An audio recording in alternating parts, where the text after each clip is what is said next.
Hi friends, welcome to home season with love. எல்லோரும் சந்தோஷமாகவும் ஆரோக்கியமாகவும் இருக்கீங்க அப்படின்னு நான் நம்புகிறேன். இன்றைக்கி ஒரு 2-3 நாளாக ஒரு vlog-ஆ ஷேர் பண்ணியிருக்கேன். அதாவது அந்த இண்டிபெண்டன்ஸ் டே டைமில் 3 நாள் லீவ் இருந்தது இல்லையா, அப்போது அப்பா அப்புறம் அண்ணா ஃபேமிலியெல்லாம் வந்திருந்தாங்க. அவங்க வந்ததுலேருந்து 3 நாள் என்ன நடந்தது அப்படிங்கிறத ஒரு சின்ன vlog-ஆ உங்களுக்காக ஷேர் பண்ணியிருக்கேன். முந்தின நாள் அவங்க திருநெல்வேலி ரீச் ஆகும்போது ஒரு 12:30 மணி இருக்கும். ஸோ காலையில் எல்லாருமே எழுந்திருக்கிறது கொஞ்சம் லேட்டு தான். நமக்கு டே எப்போ போல் ஸ்டார்ட் ஆயிடுச்சு. ஒரு 6:30 அப்படிங்கும்போது மைலோவுக்கு காலையில் ஃபுட்டு வச்சுட்டு அப்படியே கையோட ஒரு டீ போட்டுட்டு டேயை ஸ்டார்ட் பண்ணிட்டேன். ஆக்சுவலாக இங்கே எழுந்திருக்கிறதுலே நாங்கள் தான் லேட்டுன்னு நினைக்கிறேன். ஏன்னா ஒரு 3:30 4க்கு எல்லாமே பக்கத்தில் இருக்கிற வீட்டில் குக்கர் சத்தம், வாச தெளித்து கோலம் போடுவாங்க.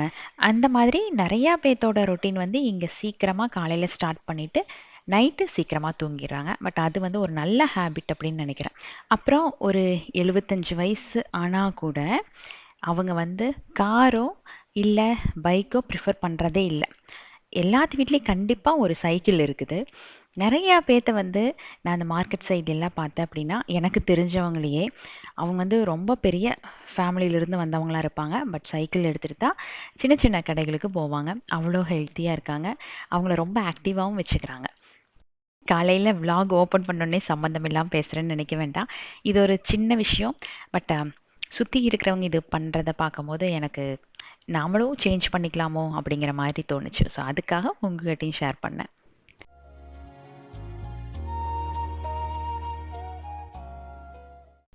ஸோ அப்பா காலையில் ஒரு 9 o'clock அப்படிங்கும் போது குளிச்சு ரெடி ஆயிட்டாங்க. அண்ணா, அண்ணி, அப்புறம் பசங்க எல்லாருமே எழுந்திரிச்சிட்டாங்க. அப்புறம் எப்பவும் போல் நம்ம கொஞ்ச நேரம் அரட்டை அடிப்போமே. கிச்சனுக்குள்ளே என்னதான் நின்னாலும் நாம் சமைக்க மாட்டோம். அப்படி இப்படின்னு அரட்டை அடித்து காலையில் டைம் ஆயிரும். அப்பா இளைச்சிட்டாரு அப்படின்ட்டு ஒரு சில கமெண்ட்ஸ் படிச்சிருந்தேன். ஆமாம், கொஞ்சம் இல்லை, நல்லாவே இளைச்சிட்டாரு. என்னதான் சாப்பிட்டாலும் நமக்கு மன வருத்தம் இருக்கும்போது கண்டிப்பாக உடம்பு வைக்கிறதுக்கு வாய்ப்பே இல்லை. அதுவும் எனக்கு எங்கள் அப்பாவை பற்றி நல்லா தெரியும். எவ்வளோ விஷயங்கள் யோசிப்பார் அப்படின்ட்டு. ஸோ அவருக்கெல்லாம் அந்த கவலைகள் போகும் அப்படிங்கிறதுக்கு வாய்ப்பே இல்லை. காலையில் ஒரு 8லிருந்து 9 மணி அப்படிங்கும்போது தான் வீட்டுக்குள்ளே டாம் அண்ட் ஜெர்ரியாட்ட சுற்றிட்டே இருக்கணும். பாப்பாவுக்கு எப்படியாச்சும் இந்த பொரியலெல்லாம் போட்டு சாப்பிட்டு அனுப்பி வச்சிருவா. ஆனால் மித்துக்கிட்ட அது முடியவே முடியாது. காலையில் சாப்பிட்றது ரொம்ப கம்மியாக இருக்கும். ஸோ ரீசெண்ட் டைமில் உங்களுக்கு மினி விலாகில் கூட ஷேர் பண்ணியிருந்தேன் இல்லையா, லிட்டில் ஜாய்ஸோட நியூட்ரிமிக்ஸ் 2+7+ 2 கேட்டகரியில் இருக்குது. வெண்ணிலா அண்ட் சாக்லேட் ஃப்ளேவர். குழந்தைகளுக்கு எது பிடிக்குமோ அதை நம்ம சூஸ் பண்ணிக்கலாம். இதை ஒரு சுடுபாலில் 1 ஸ்கூப் இல்லை 1.5 ஸ்கூப் போட்டு நல்லா மிக்ஸ் பண்ணி கொடுத்துட்டோம் அப்படின்னா காலையில் டிஃபன் சாப்பிடல அப்படின்னா கூட ஒரு டேக்கு தேவையான சத்து குழந்தைகளுக்கு கிடைச்சிருது. ராகி, பஜ்ரா, ஆல்மண்ட்ஸ், வால்நட் இது எல்லாமே யூஸ் பண்ணியிருக்காங்க. 6 கிராம் ஆஃப் ப்ரோட்டீன் குழந்தைகளுக்கு கிடைக்குது. ஆர்டிஃபிஷியல் சுகர் எதுவுமே யூஸ் பண்ணாததுனால ஜாக்ரி அண்ட் டேட்ஸ் மட்டும்தான். அதுவுமே ரொம்ப சத்தான விஷயங்கள் தான் இதில் ஆட் பண்ணியிருக்காங்க. டிஸ்கிரிப்ஷனில் லிங்க் எல்லாமே கொடுத்துருக்க, செக் பண்ணிக்கோங்க. ஸோ மித்து பாப்பா எல்லாம்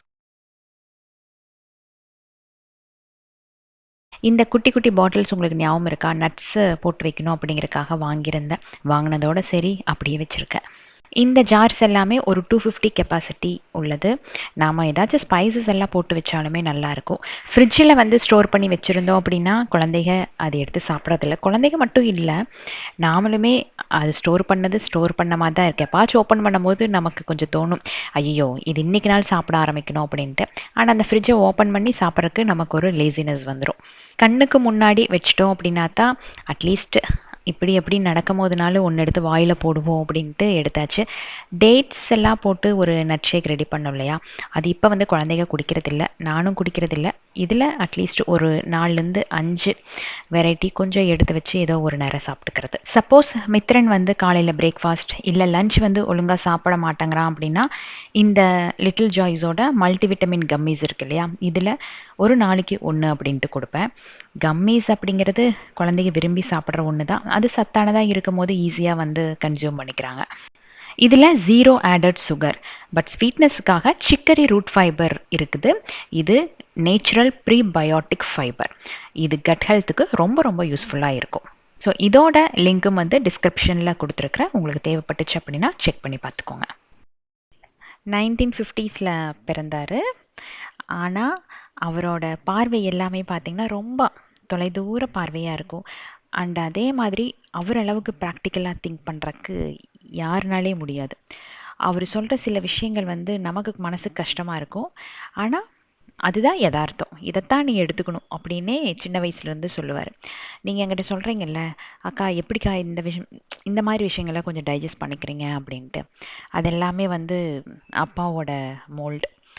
அப்படியே சின்ன வயசுலேருந்து ஒவ்வொரு விஷயத்தையும் சொல்லி சொல்லி சொல்லி சொல்லி நாம் வந்து ரொம்ப சென்டிமெண்ட்டாக உள்ளே போகாத, ப்ராக்டிக்கலி லைஃபுக்கு இதுதான் செட் ஆகும் அப்படிங்கிற மாதிரி அவர் சொல்லி வளர்த்ததுனால எனக்கு கொஞ்சம் அந்த தைரியம் வந்தது. மித்து நைட் எல்லாம் ரகலை, ஒரு 2 நாளைக்கு முன்னாடியே ஆரம்பிச்சிட்டான். இந்த மாதிரி எப்போ வருவாங்க, மாமா எப்போ வருவார், தாத்தா எப்போ வருவார், இதே பாட்டு தான் அவனுக்கு. அது நைட்டு வந்து அவங்க வரதுக்கு முன்னாடி தூங்க வச்சுட்டேன். தூங்கும் போது கூட என்கிட்ட அழுதுகிட்டே தான் தூங்கினான். இந்த மாதிரி அவங்க வரதுக்கு முன்னாடி என்னை தூங்க வைக்கிறீங்க, அவங்க வரமாட்டாங்க, நீங்கள் என்கிட்ட பொய் சொல்கிறீங்க அப்படி இப்படின்ட்டு. காலையில் எழுந்திரிச்சதுக்கப்புறம் தாத்தா மாமா அத்தை எல்லாம் பார்த்ததுக்கப்புறம் அப்படியே ஒரே குஷி தான். அதுக்கப்புறம் 3 நாள் லீவ் வேறு, அது அன்லிமிட்டெட் பேக்கேஜ் ஆகிப்போச்சு மித்துக்கு.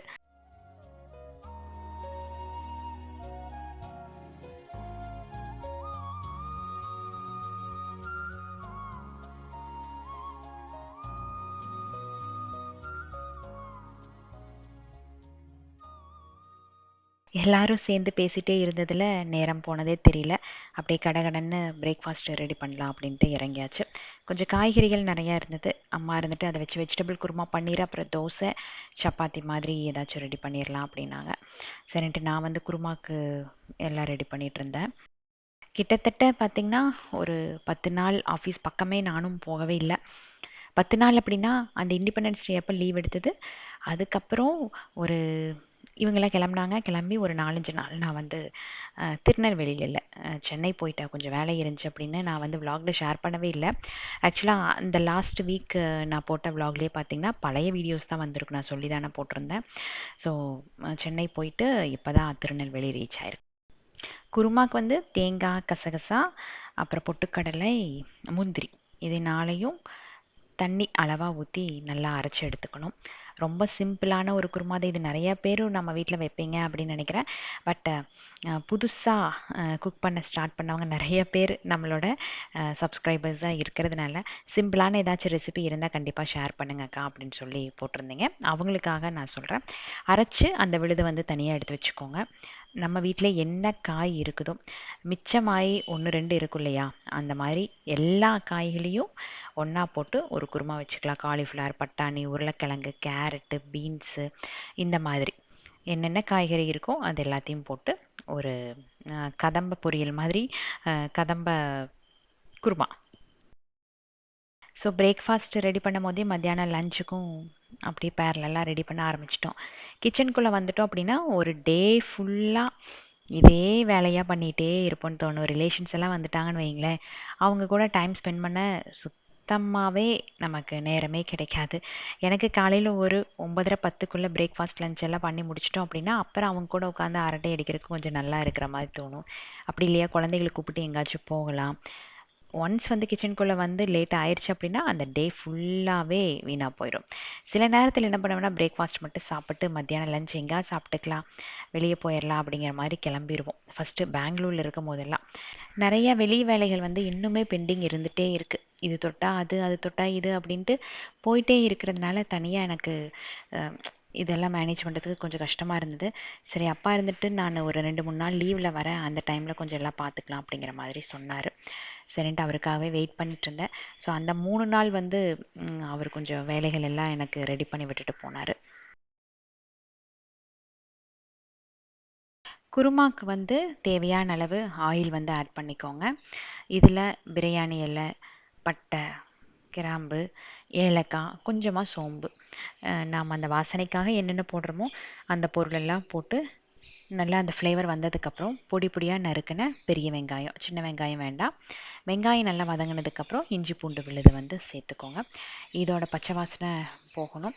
போனதுக்கப்புறம் இதுக்கு ஒரு தக்காளி மட்டும் ஆட் பண்ணால் போதும், அப்படி இல்லைன்னா புளிக்க ஆரம்பிச்சிடும்.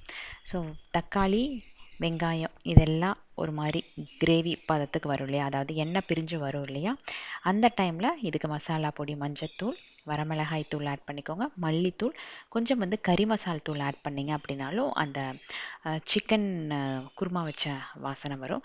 ஸோ அதுக்காக கொஞ்சம் ஆட் பண்ணிக்கலாம். இப்போ இதில் நம்ம கட் பண்ணி வச்சுருக்கிற காய்கறிகள் எல்லாத்தையும் இதில் போட்டு லைட்டாக தண்ணி ஊற்றி நல்லா வேக விட்டுறணும் சிம் ஃப்ளேமில் வச்சு. காய்கறிகள் எல்லாம் வந்து ஒரு 3/4 வேக்காடு வந்த உடனே நாம் அரைச்சி வச்சுருக்கிற அந்த தேங்காய் விழுது இருக்கு இல்லையா, அதை இதில் ஆட் பண்ணிவிட்டு தேவையான அளவு தண்ணி, உப்பு போட்டு ஒரு 2 to 3 மினிட்ஸ் சிம் ஃப்ளேமில் நல்லா கொதிக்க விட்டு மல்லித்தலையை போட்டு இறக்கணும் அப்படின்னா குருமா ரெடி. இது சம்பா ரவைக்கு கூட சூப்பராக இருக்கும்.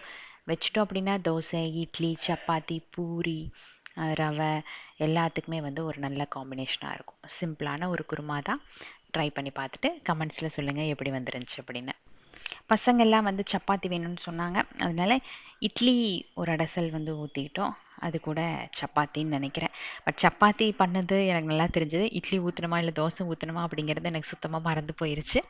ஸோ அன்னைக்கு பிரேக்ஃபாஸ்ட் அதுதான். எல்லோரும் பிரேக்ஃபாஸ்ட்டு சாப்பிட்டு முடிக்கும் போதே கிட்டத்தட்ட ஒரு 11:30 ஆயிடுச்சு. அதுக்கப்புறம் எங்கே லஞ்சு கொஞ்சம் பிரேக் எடுத்துகிட்டு ஈவினிங் மாதிரி சாப்பிட்டுக்கலாம் அப்படின்ட்டு மற்ற வேலைகள் வந்து செய்யறதுக்கு புறப்பட்டோம். அம்மாவும் அண்ணியும் கிச்சன் வேலைகள்லாம் பார்த்துக்கிறேன், அவங்க இருக்கும்போது என்னென்ன வேலைகள் பண்ணணுமோ அதெல்லாம் நீ போய் பண்ணிக்கோன்ட்டு சொல்லிட்டாங்க. சரின்ட்டு அப்படியே நானும் கொஞ்சம் வெளி வேலைகள் பார்க்குறக்கு கிளம்புனேன். அப்பாவும் அண்ணாவும் கார் சர்வீஸ்க்காக எடுத்துகிட்டு போனாங்க. இது நான் கொடுத்துட்றேன்னு சொன்னேன், பட் கூட இருந்து பார்த்தா தான் இதெல்லாம் கரெக்டாக இருக்கும்னாரு அப்பா. கார் வந்து சர்வீஸ் பண்ணுற டைம் மீறி போயிருச்சு. எனக்கு அதுவுமே தெரியல, நான் பாட்டில் ஓட்டிகிட்டே இருக்கேன். பட் இருந்தாலும் அந்த காரில் பெட்ரோல் ஊற்றினோம் அப்படின்னா ஒரு 1 வீக் தான் மடன்னு இறங்குது. நான் அப்பாட்ட சொன்னேன், இது என்னது பெட்ரோலுக்கே இவ்வளோ காசு செலவாகுதே அப்படின்னு சொல்லி அப்பாட்ட சொல்லும் போது தான், நீ ஆயிலெல்லாம் செக் பண்ணாமல் வச்சுருக்க, அதுதான் உனக்கு பிரச்சனை கொடுக்குது, நான் ஊருக்கு வரும்போது சர்வீஸ் பண்ணித்தரேன், நீ எங்கேயும் எடுத்துகிட்டு போகாத அப்படின்ட்டாரு. அதனால அவங்க 2 பேரும் அன்னைக்கு காலையில் அந்த வேலைகள் முடிச்சுட்டு வந்துடலாம் அப்படின்ட்டு கிளம்பிட்டாங்க. ஒரு நாளைக்கு பார்த்தீங்கன்னா குறைஞ்சது ஒரு 40 கிலோமீட்டர் ஓட்டுவேன்னு வச்சுக்கோங்களேன். காலையில் இங்கேருந்து ஆஃபீஸ் போவேன், ஆஃபீஸ்லேருந்து வீட்டுக்கு வருவேன், மறுபடியும் சாயங்காலம் ஆஃபீஸ் போகணும், வீட்டுக்கு வரணும். அதே மாதிரி உள்ள அதாவது ஊருக்குள்ளே சின்ன சின்ன வேலைகள் ஏதாச்சும் ஒன்று இருந்தே ஆகும். ஸோ அப்படி எப்படின்னு ஒரு நாளைக்கு 40லேருந்து 45 கிலோமீட்டர் வந்து டிரைவ் பண்ணுவேன்னு வச்சுக்கோங்களேன். இந்த மாதிரி காம்பேக்டான ஒரு கார் இருந்துச்சு அப்படின்னா இந்த மாதிரி யூசேஜுக்கெல்லாம் ரொம்ப நல்லா இருக்குது அப்படின்ட்டு எனக்கு தோணுச்சு. ஸோ சாண்ட்ரோ வந்து ஒரு பெஸ்ட் ஆப்ஷன் தான். ஸோ மத்தியானம் லஞ்ச் முடிச்சுட்டு ஈவினிங் கொஞ்சம் நேரம் ரெஸ்ட் எடுத்தோம். நைட்டு எல்லாருமே சேர்ந்து வெளியே கிளம்பிட்டோம். அண்ணா அண்ணியும் நெல்லையப்பர் கோவிலுக்கு போகணுன்னு சொன்னாங்க. போகிற வழியில் ஒரு எக்ஸிபிஷன் இருந்தது, அதனால் எங்களை எல்லாத்தையும் அந்த எக்ஸிபிஷனில் ட்ராப் பண்ணிவிட்டு அவங்க 2 பேரும் கோவிலுக்கு கிளம்பிட்டாங்க. நாங்கள் அப்படியே எல்லாரும் சேர்ந்து எக்ஸிபிஷன் ஃபுல்லாக சுற்றி பார்த்துட்டு இருந்தோம். இண்டிபெண்டன்ஸ் டே அப்படிங்கிறதுனால போட்டிருந்தாங்கன்னு நினைக்கிறேன். நிறைய ஸ்டால்ஸ் இருந்தது. மோஸ்ட்லி வந்து இந்த ரியல் எஸ்டேட் ரிலேட்டடாக கொஞ்சம் போட்டிருந்தாங்க. அப்புறம் குட்டி குட்டியான ஷாப்ஸ் லைக் பேங்கிள்ஸு, அப்புறம் நெயில் ஆர்ட்டு, குழந்தைகளுக்கு பிடிச்ச மாதிரி இருந்தது. ப்ரைஸும் பார்த்திங்கன்னா ரொம்ப ரீசனபிளாக தான் சேல் பண்ணிகிட்டு இருந்தாங்க. ஒரு நல்ல எக்ஸிபிஷன். போனோம் அப்படின்னா ஒரு 2 to 3 ஹவர்ஸ் வந்து சூப்பராக டைம் ஸ்பெண்ட் பண்ணலாம். அதே மாதிரி காசும் நல்லா செலவாகும், அந்த மாதிரின்னு வச்சுக்கோங்களேன். மித்ரன் வந்து வெளியே அவ்வளோ போக விரும்புறதில்ல. அது அப்பாகட்டும் இப்போ ஆகட்டும், அவனுக்கு வெளியே சுற்றுறது அவ்வளோ பிடிக்காது. அவனை வந்து டிஸ்டர்ப் பண்ணாமல் விட்டுட்டோம் அப்படின்னா அவன் பாட்டில் அவனோட ஸ்டைலில் விளையாண்டுட்டு இருப்பான் வீட்டில். பட் பாப்பாவுக்கு வந்து வெளியே எங்கேயாச்சும் போகணும். இங்கே வந்து கேட்டுகிட்டே இருப்பான், அந்த மாலுக்கு போகலாமா, இந்த மாலுக்கு போகலாமா, லூலு போகலாமா அப்படின்னு எல்லாம் கேட்பான். அதெல்லாம் இங்கேருந்து 1.5 மணி நேரம் 2 மணி நேரம் ஆயிரும் பாப்பா அப்படிங்கிற மாதிரி சொன்னேன். அப்படின்னா சரி ஓகே அப்படிங்கிற மாதிரி அவ்வளோ கன்வின்ஸ் ஆயிக்குவா. எனக்குமே கொஞ்சம் கஷ்டமாக தான் இருக்குது, என்னடா இது பசங்களை எங்கேயுமே கூட்டிகிட்டு போகிறது இல்லையே அப்படின்ட்டு. வேலைகள் இருந்துகிட்டே இருக்கிறதுனால அது முடியல. பட் வேலைகள்லாம் இருந்துட்டு போட்டு அப்படின்ட்டு ஒரு நாள் ஒரு அட்லீஸ்ட் ஒரு 1 வீக்னாலும் பசங்களை எங்கேயாச்சும் தனியாக கூட்டிகிட்டு போகணும் அப்படிங்கிறது தான் என்னோட இது. பார்ப்போம், டைம் கிடச்சிது அப்படின்னா டக்குன்னு கிளம்பிடுவேன். எல்லா வருஷமுமே பார்த்திங்கன்னா என்னோட பர்த்டே அன்னைக்கு வந்து பிளான் பண்ணுவோம். ஏன்னா பாப்பா மித்ரன் பர்த்டே எல்லாம் வரும்போது எக்ஸாம்ஸ் இருக்கும். பட் ஆகஸ்ட் அப்படிங்கும்போது கொஞ்சம் வந்து அந்த எக்ஸாம்ஸ் எல்லாம் இல்லாததுனால அந்த டைமில் எங்கேயாச்சும் ஒரு ட்ரிப் வந்து பிளான் பண்ணுவோம். மோஸ்ட்லி கோவா, பாண்டிச்சேரி, அந்த மாதிரி வருஷம் வருஷம் போய் பழகினங்காட்டி இந்த 18th ஆகஸ்ட் வந்து பாப்பா சொன்னான், எங்காச்சும் போகலாம், உங்கள் பர்த்டே வந்திருக்குல்ல அப்படின்னா. எனக்கு போகிற மூடெல்லாம் இல்லை, கொஞ்சம் புரிஞ்சுக்கோ அப்படின்னேன். ப்ளீஸ் மாமா, எனக்காக நம்ம போயிட்டு வரலாம் அப்படின்னு சொல்லி சொன்னான். பட் நான் தான் இருந்துட்டு, இந்த 1 இயர் விட்டுரு, அப்புறம் நான் இந்த வருஷத்துலேயே எங்காச்சும் கூட்டிகிட்டு போகிறேன் உன்னைய அப்படிங்கிற மாதிரி அவட்ட சொல்லிட்டேன். ஸோ எக்ஸிபிஷனில் கொஞ்சம் ஷாப்பிங் எல்லாம் பண்ணிவிட்டு மித்துக்கு வந்து ரொம்ப குஷி என்னென்னா, அங்கே இன்டோர் கேம்ஸ் எல்லாம் இருந்தது.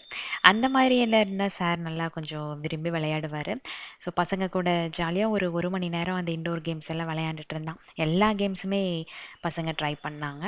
ஸோ அப்படி வந்து அன்னைக்கு டே ரொம்ப நல்லபடியாக முடிஞ்சுது. ஸோ அந்த லாங் வீக்கெண்ட் வந்து கண்டிப்பாக நீங்கள் எல்லாருமே எங்கேயாச்சும் ஒரு ட்ரிப் போயிருப்பீங்க. அட்லீஸ்ட் ஒரு 90% நம்மளோட ஃபேமிலியில் இருக்கவங்க போயிருப்பீங்க அப்படின்னு நம்புகிறேன். ஸோ ஒரு 1 வீக் வந்து வெளியே போகணும் அப்படின்னா இந்த ஊருக்கு போங்க, ஒரு நல்ல ஆப்ஷனாக இருக்கும். குழந்தைகளும் என்ஜாய் பண்ணுவாங்க, உங்களுக்கு கொஞ்சம் நிம்மதியாக இருக்கும். அப்படிங்கிற மாதிரி ஏதாச்சும் ஒரு பிளேஸ் இருந்துச்சு அப்படின்னா கண்டிப்பாக கமெண்ட் செக்ஷனில் ஷேர் பண்ணுங்கள். நானும் அதை ட்ரை பண்ணி பார்க்கலாம் அப்படின்ட்டு நினைக்கிறேன்.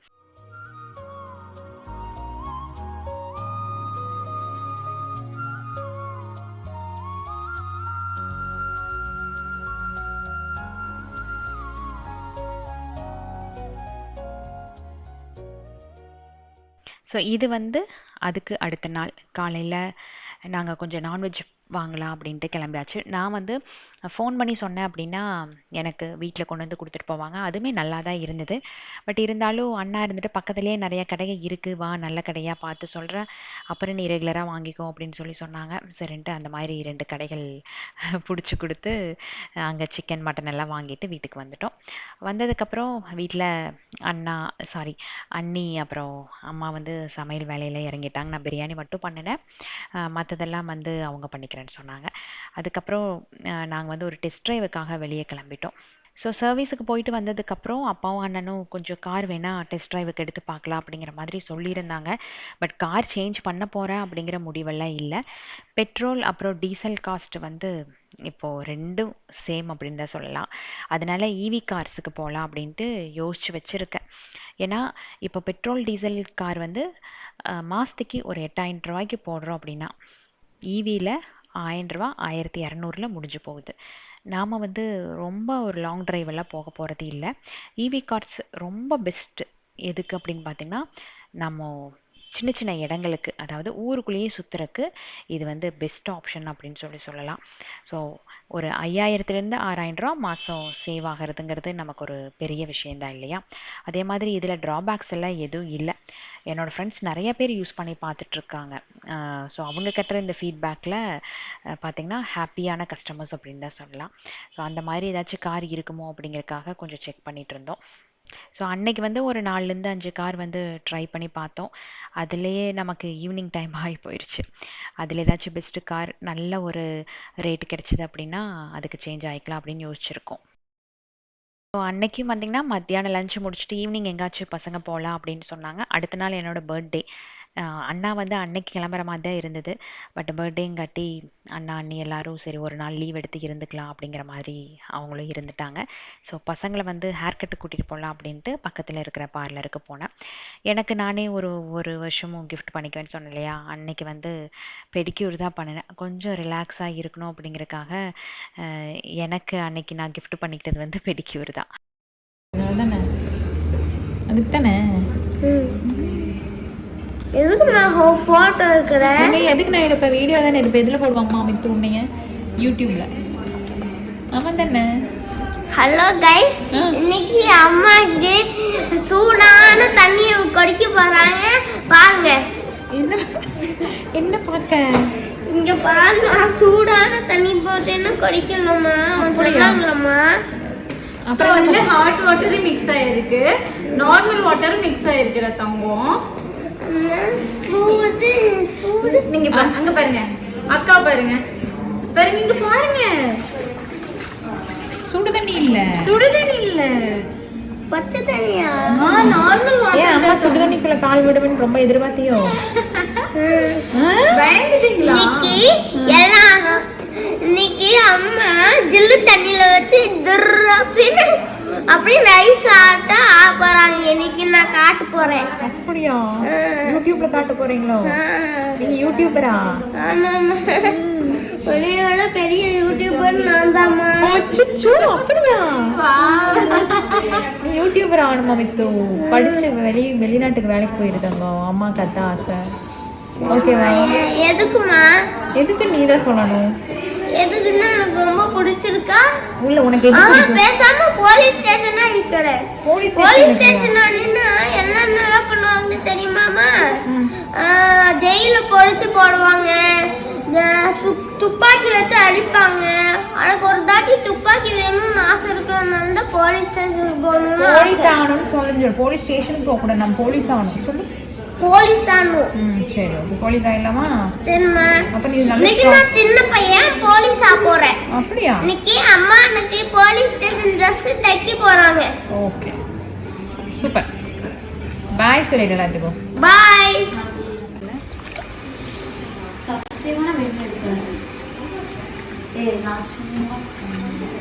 ரொம்ப ஹாட்டா இல்லையா? ஹாட் இல்ல, உள்ள விட்டோன்னே அங்கங்க அதான் ஒரு மாதிரி இச்சி ஃபீல் இருக்கு. யாரும் இப்படி சொன்னது இல்லையே. எனக்கு இதை தெரியும். ஆனால் யாருமே இப்படி சொன்னது இல்லை. அக்கா பர்மிஷனாக பிள்ளை வீடியோ எடுக்கிற தங்கம் என்னை மட்டும் போட்டுறாதீங்க. ஆல்ரெடி நிறைய ஃபேஸ் பண்ணிட்டேன். இப்பதான் போட்டேன். எடுத்துடாது, நான் போட்டுறாதீங்க. இல்லை இல்லை, அவங்கள போட மாட்டேன்னா. அவன் சும்மா அவன் எப்போ போனால் வீடியோ எடுப்பான் எல்லாத்தையும். ஓகே மேம், நான் எடுத்துட்டு இருக்கேன்ல, ஸோ அதனால அவன் எடுப்பான். ஏன் மித்தோ சும்மா விழுந்து விழுந்து எடுக்கிறேன். வச்சோ சால்ட் வாட்டர். மேம் அதை அப்சர்வ் பண்ணியிருக்கேன் பாருங்க. இந்த மாதிரி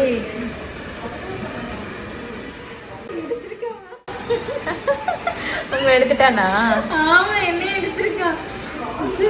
ஸ்ரீகா, அந்த அக்காவை கேட்காம வீடியோ எடுக்கக்கூடாது, தப்பு. ஓகே, நான் பாவம் இல்ல, நானே எங்க அம்மாட்ட சொல்லுவேன். சூப்பரா இருக்கு, சூப்பரா இருக்குடா. தேங்க்யூ. பாட்டு பாக்குறேன். இந்த கலர் பேசாம கோல்டன் கலர் போட்டு தங்க ஓபன் பண்ணடா. அங்கேயே பார்த்தீங்கன்னா ஒரு 2 மணி நேரத்துக்கு மேலே ஆயிடுச்சு. அதுக்கப்புறம் நைட்டு வந்து அப்பா டின்னர் வெளியே சாப்பிட மாட்டார். பர்த்டேங்கிறதுனால பசங்களை எங்கேயாச்சும் வெளியே கூப்பிட்டு போகலாம் அப்படின்னு நான் பிளான் பண்ணி வச்சுருந்தேன். டக்குன்னு பிளான் பண்ணது தான். ஃபஸ்ட்டு எதுவுமே நான் வந்து முடிவு பண்ணலை. சரி, இவ்வளோ தூரத்துலேருந்து வந்திருக்காங்க குழந்தைங்க, இவங்களுக்கு ஏதாச்சும் கொஞ்சம் நேரம் டைம் ஸ்பெண்ட் பண்ணோம் அப்படிங்கிறக்காக சரி டின்னருக்கு வெளியே போகலாம், அது கேர்ள்ஸ் மட்டும் போகலாம் அப்படின்ட்டு பிளான் பண்ணிட்டோம். ஸோ நான், பாப்பா, அண்ணன் பசங்க, அண்ணி 5 பேர் மட்டும் கிளம்பிட்டோம். மற்றவங்க எல்லாரும் வந்து வீட்டுக்கு போய் டின்னர் சாப்பிட்டுக்கிறேன் அப்படின்ட்டு அவங்க அப்படி கிளம்பிட்டாங்க.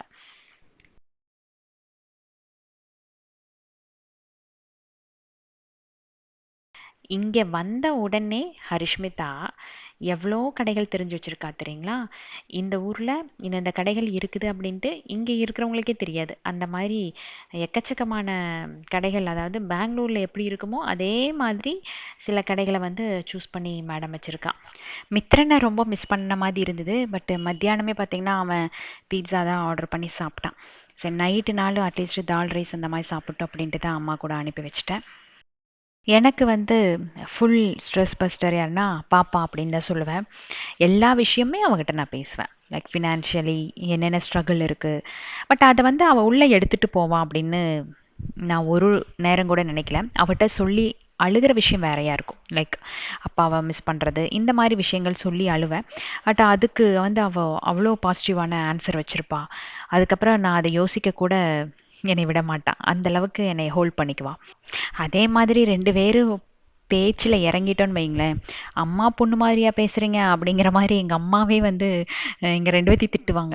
என்னடி இப்படி பேசிக்கிறீங்க அப்படி இப்படிம்பாங்க. அதையெல்லாம் யோசிக்க மாட்டோம். 2 பேரும் செம்மையாக உட்காந்து ஜாலியாக பேசி அந்த கான்வர்சேஷன் அப்படி இருந்தால் மட்டும்தான் ஒரு அம்மாக்கும் மகளுக்கும் இருக்கிற பாண்டிங் வந்து நல்லாயிருக்கும் அப்படின்ட்டு எனக்கு தோணுது. எந்த ஒரு விஷயத்தையுமே குழந்தைங்க வந்து நம்மக்கிட்ட மறைக்கணும் அப்படின்னு நினைக்கக்கூடாது. எல்லா பிரச்சனைக்குமே நமக்கு வந்து ஒரு சொல்யூஷன் இருக்குது. அது அம்மா கிட்ட போனால் கண்டிப்பாக கிடைக்கும். எதுக்கும் நம்ம பயந்துக்க கூடாது அப்படின்ட்டு குழந்தைகளுக்கு ஒரு நம்பிக்கை கொடுத்தாலே போதும். நாம் அதை கரெக்டான வழியில் நம்ம கொண்டு போவோம் அப்படிங்கிற ஒரு நம்பிக்கை அவங்களுக்கு இருந்தால் அதுவே போதுமானதாக இருக்கும் அப்படின்னு நினைக்கிறேன். ஸோ என்னை பொறுத்த வரைக்கும் ஹரிஷ்மிதாக்கும் மித்ரனுக்கும் அப்படி ஒரு அம்மாவாக இருக்கணும் அப்படின்ட்டு தான். இது வந்து நெக்ஸ்ட் டே என்னோட பர்த்டே மண்டே அன்னைக்கு எடுத்த vlog தான். ஸோ காலையில் சக்கரை பொங்கல் அம்மா வந்து பண்ணியிருந்தாங்க, வெண்பொங்கல். நமக்கு சக்கரை பொங்கல் இருக்கும்போது வெண்பொங்கல் சுத்தமாக இறங்கவே செய்யாது. வடை வந்து அண்ணா வெளியே போனப்போ வாங்கிட்டு வந்துட்டாங்க. அன்றைக்கி காலையில் பிரேக்ஃபாஸ்ட் இது தான். பசங்க நைட் எல்லாம் பலூன் எல்லாம் ஊதி எதேதோ சர்ப்ரைஸ் அப்படின்ட்டு பண்ணி வச்சுருந்தாங்க. நல்ல ஒரு 12 மணிக்கு சூப்பராக ஒரு விஷ் பண்ணினாங்க. காலையில் மைலோக்கு எழுந்திரிச்ச உடனே ஒரே ஜாலி தான், பலூனை பல்லில் வச்சு வச்சு உடச்சிட்டே இருந்தது. காலையில் ஒரு 10 நிமிஷம் ஹாஃப் சாரி கட்டியிருந்தேன் அந்த ப்ரோமோக்காக.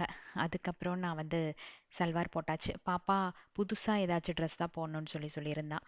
அதனால் பெங்களூரில் இருக்க ஒரு ட்ரெஸ் வந்து இருந்ததுனால அதையே வந்து பர்த்டே ட்ரெஸ் அன்னைக்கு போட்டாச்சு. ரொம்ப விஷயங்கள் அன்னைக்கு மிஸ் பண்ணினேன். இருந்தாலும் என்னை ஹோல்ட் பண்ணிவிட்டு அந்த டே ஃபுல்லாக என்னை ஹாப்பியாக வச்சது வந்து பாப்பா தான். அன்னைக்கு ஆசிரமம் போகலாம் அப்படின்ட்டு காலையில் பிரேக்ஃபாஸ்ட் முடிச்சுட்டு கிளம்பிட்டோம். அங்கே ஒரு 260 குழந்தைங்க பக்கம் இருக்காங்க. ஸோ காலையில் நாங்கள் போகும்போது அவங்க யாருமே இல்லை, ஸ்கூலுக்கு போயிட்டாங்க. ஸோ ஏதாச்சும் டொனேஷன் ஆட்டும் பண்ணலாம் அப்படின்னு தான் நினச்சேன். ஒரு 5000 ரூபாய் கொடுக்கணும் அப்படின்ட்டு என் மனசில் தோணிகிட்டே இருந்தது.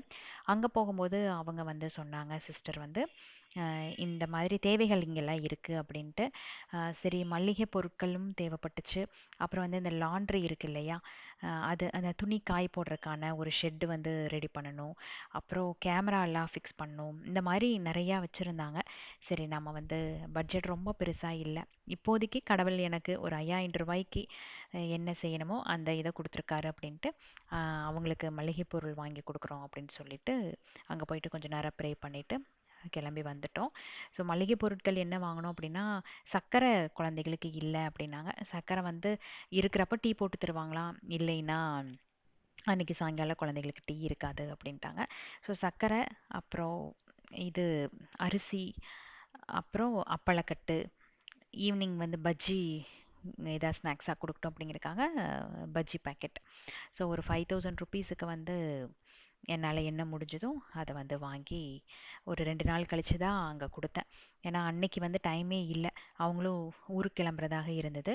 சரின்ட்டு அந்த இதில் ஹோல்சேல் ஷாப் இருந்தது நம்ம வீட்டு பக்கத்துலேயே. நம்ம வீட்டுக்கு மளிகை ஜாமான் அங்கே தான் வாங்குவேன். ஸோ அவங்கக்கிட்டே ஆர்டர் பண்ணி கொண்டு போய் ஆசிரமத்துக்கு கொடுத்துட்டேன். எனக்கு அன்னைக்கு வந்து அந்த மாதிரி பண்ணது எனக்கு கொஞ்சம் மன திருப்தியாக இருந்தது. ஈவினிங் ஒரு 3:30 to 4க்குள்ளே கிளம்பணும் அப்படின்னு பிளான் பண்ணியிருந்தாங்க. நான் அது வந்து கரெக்டாக முடியல, அங்கே இங்கேன்னு பயங்கரமாக சுற்றி அடிச்சிட்டோம் ஆசிரமம் போயிட்டு. அதுக்கப்புறம் ஸோ மத்தியானம் லஞ்ச் வந்து வெளியவே சாப்பிட்டுக்கலாம் அப்படின்ட்டு ஒரு வெஜ் ஹோட்டல் போய் எல்லோரும் திருப்தியாக ஒரு லஞ்சை முடிச்சிட்டோம். இந்த வீக் யார் யார் பர்த்டே செலிப்ரேட் பண்ணுறாங்கன்னு பார்க்கலாமா? வினயா, யாழினி, கிஷான் குமார், சமந்தா, யஷ்விதா. இந்த பெயரெல்லாம் தான் நான் வந்து அந்த கமெண்ட்ஸில் எடுத்தது. இது வந்து ஒரு 1 வீக் முன்னாடி நோட் பண்ணி வச்சுருந்தேன். சப்போஸ் யாராச்சும் நேம் வந்து நான் மிஸ் பண்ணியிருந்தேன் அப்படின்னா ரொம்ப ரொம்ப சாரி. முடிஞ்சால் இந்த கமெண்ட்ஸில் நீங்கள் வந்து ஷேர் பண்ணுங்கள். கண்டிப்பாக நெக்ஸ்ட் வீக் vlogல வந்து நான் பர்த்டே விஷ் பண்ணுறேன்.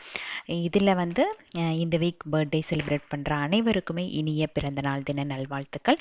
இன்று போல என்றுமே சந்தோஷமாகவும் ஆரோக்கியமாகவும் வாழணும்.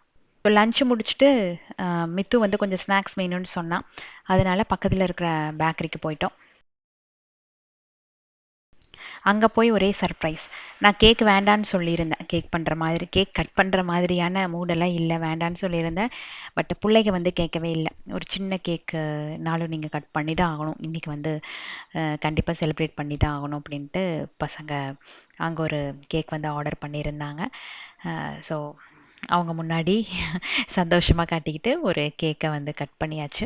அன்னைக்கு பர்த்டே வந்து இப்படி தான் இருந்தது. ஆக்சுவலாக இந்த ஸ்க்ரீனில் எல்லாத்துக்கும் வந்து மனசில் ஒரு இணை புரியாத வருத்தம் இருந்தாலும் யாரும் யாருக்கிட்டேயும் காட்டிக்கல.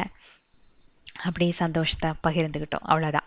இனி வர லைஃப்பும் வந்து இந்த மாதிரி தான் மூவ் ஆகும். எவ்வளோ கஷ்டங்கள் இருந்தாலும் மனசுக்குள்ளேயே வச்சுக்கோம், ஒருத்தருக்கு காட்டிக்க மாட்டோம். காட்டினாலும் அதில் வந்து எந்த ஒரு பிரயோஜனம் இல்லை அப்படிங்கிறது தான் உண்மை. ஸோ வாழ்க்கையோட யதார்த்தத்தை புரிஞ்சுக்கிட்டு இனி வந்து அப்படியே மூவ் ஆக வேண்டியது தான். நான் சொல்லியிருந்தேன் இல்லையா, born with 2 kids, அவ்வளோதான். லைஃப்பை அப்படியே ஃப்ரீஸ் பண்ணிட்டேன் அந்த இடத்துல. இப்போது நியூ லைஃப்பை வந்து ரீஸ்டார்ட் பண்ணியிருக்கேன். நான் ஒரு நாள் ஒரு நொடி கூட நினச்சதில்லை லைஃப் வந்து இந்த மாதிரி மாறும் அப்படின்ட்டு. யாருமே நினைக்க மாட்டாங்க. பட் காலையில் 9 மணிக்கு நான் ஆஃபீஸ் போவேன், நைட்டு ரொம்ப நேரம் கண் முழிச்சு வேலை செய்வேன். இந்த மாதிரி ஒரு லைஃப் ஸ்டைலுக்கு என்னோட வாழ்க்கை மாறும் அப்படின்ட்டு ஒரு செகண்ட் கூட நான் நினச்சதில்ல. பட் நடந்துருச்சு இல்லையா? அதுக்காக என்னை பார்த்து ஒருத்தர் பரிதாபப்படணும் அப்படின்ட்டுலாம் நான் நினைக்கவே மாட்டேன். என்னை பார்த்து பரிதாபப்படுறக்கெல்லாம் ஒன்றுமே இல்லை. நான் லைஃப்பை சூப்பராக ஹேண்டில் பண்ணி கொண்டு போயிடுவேன் அப்படின்ட்டு எனக்கு ஒரு நம்பிக்கை இருக்குது. அந்த தைரியத்தை வந்து எனக்கு எங்கள் அப்பா ரொம்ப ஜாஸ்தியாக கொடுத்துருக்காரு. எதா இருந்தாலும் மூவ் ஆன் சொல்லிட்டு போயிட்டே இரு, அவ்வளோதான் அப்படிங்கிற ஒரு தைரியம். காசு பணம் இருந்தால் தைரியம் வந்து தானாக வரும் அப்படின்ட்டு ஒரு சிலர் நினைக்கலாம். ஆனால் ஒன்று மட்டும் புரிஞ்சுக்கோங்க, என்ன காசு பணம் இருந்தாலும் ஹஸ்பண்டோட இடத்த அந்த காசு பணம் ரீப்ளேஸ் பண்ண முடியாது. பட் ஸ்டில் மாற்றம் ஒன்றே மாறாதது. இந்த யதார்த்தத்தை புரிஞ்சுட்டு லைஃப்பை வந்து அப்படியே மூவ் பண்ணி போயிட்டே இருக்க வேண்டியது தான். எனக்கு வந்து நிறைய பேத்துக்கு ரோல் மாடலாக இருக்கணும் அப்படிங்கிறதெல்லாம் ஒரு கனவெல்லாம் இல்லை. என்னை பொறுத்த வரைக்கும் என் பொண்ணு பையனுக்கு நான் ஒரு நல்ல ஒரு அம்மாவா, அவங்களுக்கு ஒரு நல்ல ஒரு ரோல் மாடலாக எந்த ஒரு சுச்சுவேஷன் வந்தாலும் ஹேண்டில் பண்ணணும் அப்படின்ட்டு என்னை பார்த்து கற்றுக்கிட்டா போதும் அப்படிங்கிற மாதிரி என் லைஃப்பை கொண்டு போகணும். அது மட்டும்தான். டெய்லி எனக்கு தோன்ற ஒரே ஒரு விஷயம், நாங்கள் நல்லா இருப்போம், நல்லா வருவோம். இது மட்டும்தான். இந்த பாசிட்டிவிட்டி நம்மளை நல்லபடியாக கொண்டு போகும் அப்படின்ட்டு நம்பிக்கையோட இந்த வருஷத்தை நான் வந்து ஆரம்பிச்சிருக்கேன். அதே மாதிரி எனக்கு ப்ரே பண்ணுற இத்தனை பேர் நம்ம ஃபேமிலியில் இருக்கும் போது கண்டிப்பாக லைஃப் வந்து நல்லபடியாக போகும் அப்படின்ட்டு ஒரு நம்பிக்கையோட இனி வர வருடங்கள் அமையட்டும். ஸோ நெக்ஸ்ட் வீக் வந்து இனி ஒரு இன்ட்ரெஸ்டிங்கான லாங் வீடியோவில் உங்களை நான் சந்திக்கிறேன். Keep supporting me. Thanks for வாட்சிங்.